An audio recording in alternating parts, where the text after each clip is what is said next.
Now we're going to explore what it looks like when teachers talk it.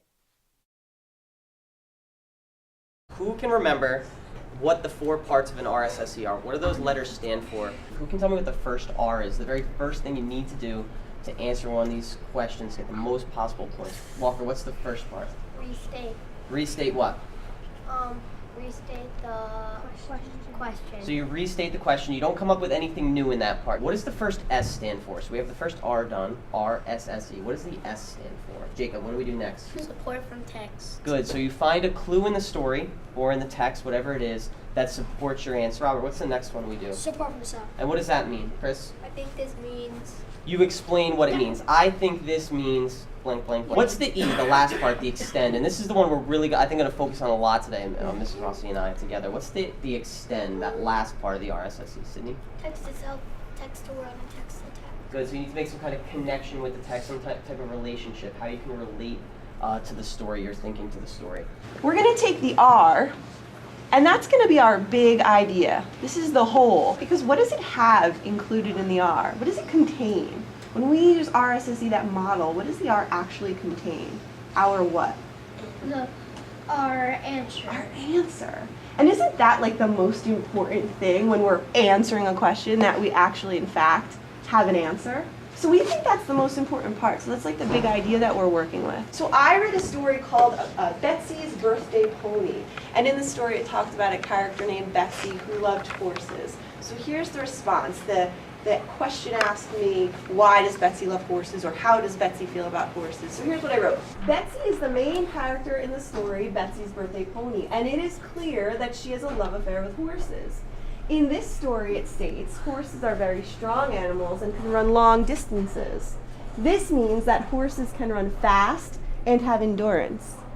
I live near a farm, and there are many different horses that live there. So that's what I wrote. So what we're going to do, and you're going to have a chance to do this in groups in a few minutes, is we're going to look at my response. We're going to think about it a little bit. We're going to think about, does it have all of the parts it needs, and are they related to my answer? Let's actually write on the back of the block what my answer was.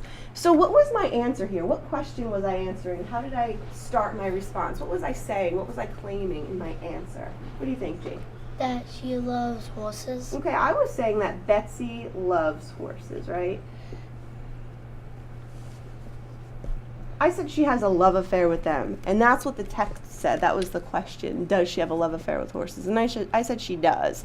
So that was my answer. And I restated it in the question. Would you agree that my R is intact, that I have this big piece of the puzzle? Yeah, definitely. Yeah. Most importantly, do my parts all relate to my answer? My suggestion to you is that you do what I did. Write your answer on the back, and then check yourself and think about it. Do I have my parts, and are they all related? You can use this while you're planning your response, but then even more importantly, when you're done writing your response, and Mr. Martin said you guys are lucky, you get to write your responses right on the desk. I'll do the little thing.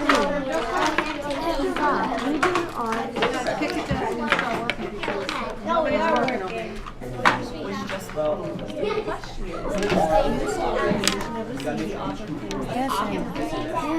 In the stories, the R is in the story. The E is. Good. You write that on here. So you have your R now, you have your S, your other S, and your E. Now, how can we restate the question? In the story. Okay, so start it out just like that.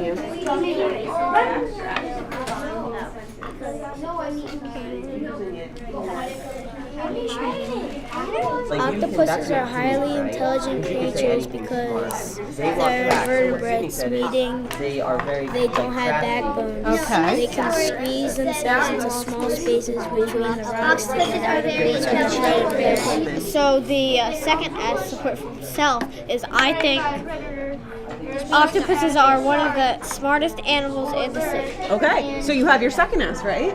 So go ahead, put that on there. And does that support relate to your answer? Yes. It all has to do with octopuses being intelligent, right? So Now drop we it need in. to do Your extension, extend with right? So you know you have one more part to do, and what part did you say you have left? the extent. Good, so what do you think you should put on here? is The E, perfect. And the last piece you need to do then is think about how to get your E related to your answer. You want to be able to drop that in when you're done. What kind of a verb would we use to show the relationship here? The evidence. The evidence helps you find the theme. Good. Do we like that? Do we want to use different wording there, or we like that? Helps you find. Helps you infer the theme. Okay. Helps infer. Okay, the theme. So the evidence helps you to infer the theme. That's one of the differences between a good discussion and a not so good discussion. So what's the counterpart of that going to be on this side? No evidence. No evidence. If you didn't read the book at all, that's what kind of a book talk? That's the bad one. Okay? The one where you didn't just read the book at all and you're just making up random stuff to fill the time. That's the one we're not talking about today because We shouldn't have those. yeah, we don't have those, okay? So we don't really need to worry about the kind of discussions we don't have. But do we ever have discussions like this? Yes. Yeah, sometimes we do. What do we mean when we say no evidence? You don't have detail. There's no detail. How's that different from no evidence? When you give evidence, you have to have detailed evidence. Like you could quote your book. Oh, so over here on the evidence, quotes are a good thing to have. If it's not a quote, what that means is you're interpreting what you're seeing and you're explaining in your own words. Okay, so what do we call that? You could call it paraphrasing. But paraphrasing you're still summarizing the story when you're paraphrasing, right? If you're paraphrasing it and explaining why it's important or what it means, we have a slightly different term we use for that. No, that's already a thing. Yes. Okay? So your evidence could also include some analysis, some of your interpretation of what's going on. All right, so far we have a good discussion that is based on evidence, not so good discussion, no evidence. Is this all that you talked about, or was there anything else you talked about that's worth including on our chart? Okay, so the participation, and then we'll break down the participation into the different factors that are important about it. How would you describe the type of participation you have in mind, Sam? Everyone joins in. Everyone says something. Good. You want to say related to the text. it's like balanced or it's equal? Yeah. Yeah, Which one? balanced. Balanced. And why did you choose balanced over equal? Because equal means like everyone says the same amount of stuff, and balanced, maybe one person doesn't get what others are saying that much, so they don't really join in a lot. Good.